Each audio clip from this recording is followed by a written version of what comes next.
Welcome to part two of the September market update. I hope you're doing well today. Hard to believe we're coming up to the end of September. This year has seemed to, the first 2 months always go really slow, and then the rest of the year just seems to fly. So I hope you have had a great year so far. My last video, there was so much to talk about with regard to what was going on with the Feds, talk of a recession, also what happens during an economic downturn and how that can impact the real estate market. There was just so much information. We did not have time to really do a deep dive into what is going on here locally and look at local trends. So I wanted to take a minute to do that and give you an update as to what's going on here locally. Be sure to check out my first video that was all about the Federal Reserve in cutting the interest rates, what's going on with mortgage rates and all of that. So I'm going to share my screen and we will get right into it. So I always like to look at the entire Triangle MLS. I look at Raleigh, Cary, and Durham. I sell a lot in those areas. Not that I don't sell in like Clayton and Wendell and that, but these are our biggest cities. So they give the biggest snapshot of what's going on in the area. So I really like to focus on these three cities. And I always like to look at what's going on with the average sales price. And so each point is 1 month's worth of data. So this is July 2025.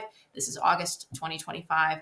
That's the data for that specific month. And then when you look over here at this box, you can see that these percentages compare to last year. So August of last year compared to August of this year, those data points. So when we look at what has gone on when compared to last year, home price, the average sales price in the Triangle is still up about 3.5%. Raleigh's up 6.6%. Cary has dropped, but Durham's up 5.1%. Now, Cary has had consistently the highest average sales price in the area. And you can see last year, if we look at August of last year, Cary was their average sales price, $748,000. Looking at July, $660,000. September, $652,000. So a lot of volatility in Cary. Some of this I think is driven by availability as well, which is why we see a little bit more volatility in Cary on their average sales price than we do in some of the other parts of the Triangle. So overall, the main message here, overall, the entire Triangle MLS, average sales price has grown this year. I know that contradicts sometimes what folks think when they hear on the news that home inventory is up, sales have slowed. A lot of people automatically think, well, then home prices must be coming down. So that is not necessarily the case in the entire Triangle MLS, Raleigh, or Durham. And while Cary has been very volatile, you never know, next month they could jump right back up to, 770,000 as their average sales price. So that just gives you a snapshot of what has gone on with the average sales price. Month supply, I know I talked about this a lot on my last video, but wanted to talk about it again. When we watch the news media, they paint a picture that everything is horrible and that there's more homes available for sale than there ever has been. But that's not necessarily the case. We do have more homes available for sale. And this shows our month supply of inventory. And you can see over here, it compares August of 2025 to August of 2024. And that inventory or month supply has grown 24% in the entire Triangle region. And so that's all the homes that are available for sale. So it's new listings, it's what's on the market, and it's comparing it to August of last year. Now that growth is not a bad thing.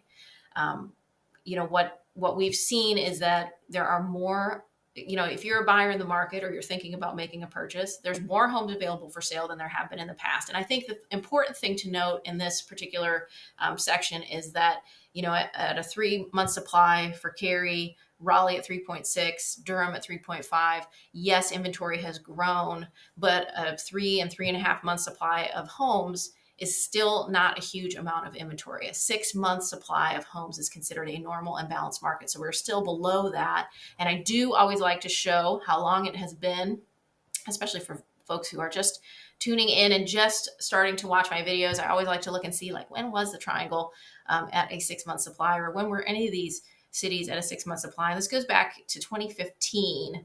And you can see we have not been over a 5-month supply. Like in 2015, you got close to a 5-month supply, but we have not in the last 10 years been at a 6-month supply. So we have not had a normal and balanced real estate market, but we are seeing the trend go back to a normal balanced market because we are getting more homes available for sale. Buyer demand is a little bit softer, so homes are taking a little bit longer to sell. It's sort of shifting back to a buyer favorable market. Now, that said, if there were a meaningful drop in interest rates, that could change things significantly, and it wouldn't take long. A meaningful drop in mortgage rates could really, impact our month's supply of homes available for sale. I mean, it could wipe them out pretty quickly. I mean, that's what happened during the pandemic. When rates started to come down, they got really low. All the inventory was bought up, and that's when things got really crazy, and homes would come on the market. They'd be sold sight unseen. They'd get 50 offers. It was kind of a crazy time. So if you are a buyer in the market and you're trying to time and you're waiting for a certain mortgage rate, I would say that's a big risk, because you're running the risk of competing with more buyers, because every time rates come down, more and more buyers are qualifying for a purchase of a home. So we'll go back to 1 year on this. Days on market, this is something that I like to look at a lot as well. The average days on market in all these areas around 26, 30, 31 days, 26 days, and it's up versus last year. So again, this is another indicator. Homes are taking a little bit longer to sell. And it's up versus last year. And you can see we typically do, like, our spring market is usually our hot time of the year, and homes do sell a little bit faster during that time. And you can see, in some areas of the triangle, the days on market has been trending up slightly each month. And I think we'll continue to see that as we get into the fall and the winter months, because those are really our slower times of year.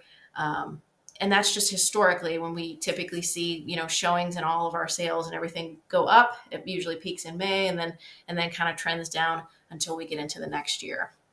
So that's the average days on market.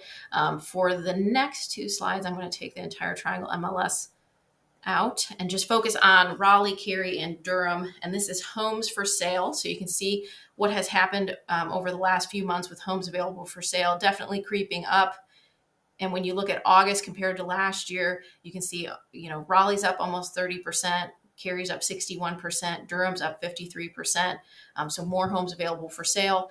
And then finally, new listings. Now, this is pretty normal to see new listings start to drop month over month as we get out of spring and we start to go into the fall and winter months. We typically see listings start to drop because, especially once we get into the holidays, more and more people are like, hey, I'm going to wait to put my home on the market until after the holidays, spend January getting it ready, put it on the market for February, March timeframe, so that we're hitting the spring market, or the busiest time of year, the time when there's the most buyers in the market. So that just gives you an overview of the historical trends, what's going on in the triangle, how does it compare to last year, what do some of the trend lines look like on these major indicators.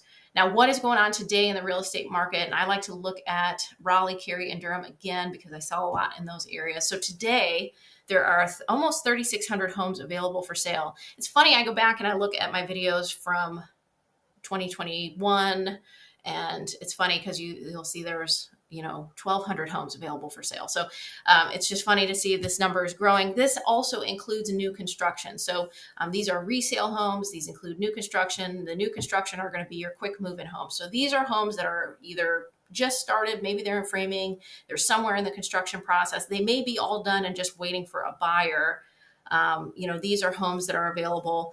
And I would tell you, if you are a buyer, there are more new construction options than there have been in the past. Since the supply chain issues opened up, builders are doing more and more inventory homes. There's some communities where that's all they do, is they pick everything. Falls Village is a 55 plus community up on 98, and that's what they do. They pick everything. The builder does the structural, the design, everything. They build the home and then they sell it to the consumer. So there are communities that only do that. There are some communities that still allow you to pick your design options. But when we look at this almost 3,600 homes available for sale, how many are new construction? 860. And I would say that number is probably not accurate, because not every single quick move-in home gets added to the MLS. So that's something to think about if you're looking to purchase a home. When we look at what is under contract in Raleigh, Cary, and Durham, just shy of 1,600 homes currently under contract. So these are under contract. They'll close sometime in the near future. The most common for, a lot of people will ask me this, what's the most common close time frame? And it's really 30 to 45 days most of the time. But with new construction, it could be further out. So if you purchased a quick move-in home and it was in framing, for example, you're going to be a couple months out, obviously, from closing. But of that 1,600, how many are new construction? How does that compare to the resale homes? 534 are new construction homes that are under contract today in Raleigh, Cary, and Durham. And finally, what has sold and closed so far this month? 504 homes. It's September 19th, so just over 500 homes have sold and closed. How does that compare to last year? Well, last year for the entire month of September, we sold 933 homes. So I would say we are on track to do better than that, considering how much time we have left in the month. And I know that the Federal Reserve cutting interest rates, that is going to kind of spur some activity. We are watching what's going on with mortgage rates, things like that. But that gives you an overview as to what's going on. So 504 homes currently closed. We sold 933 in September of last year. Of that 504, how many are new construction? 74. So not as many new construction homes have sold and closed this month. So hopefully that information is helpful. I can help you. If you're local here and you want more information for your specific town or your neighborhood, don't hesitate to reach out. If you're looking for more information on the real estate market and what's going on here locally and nationally, check out my YouTube channel. I have a lot of real estate market updates. I have buyer tips, seller tips, more information on communities and cities in the area. It's a great resource, and hopefully it's helpful for you. I look forward to talking to you again soon, and I hope you have a great day.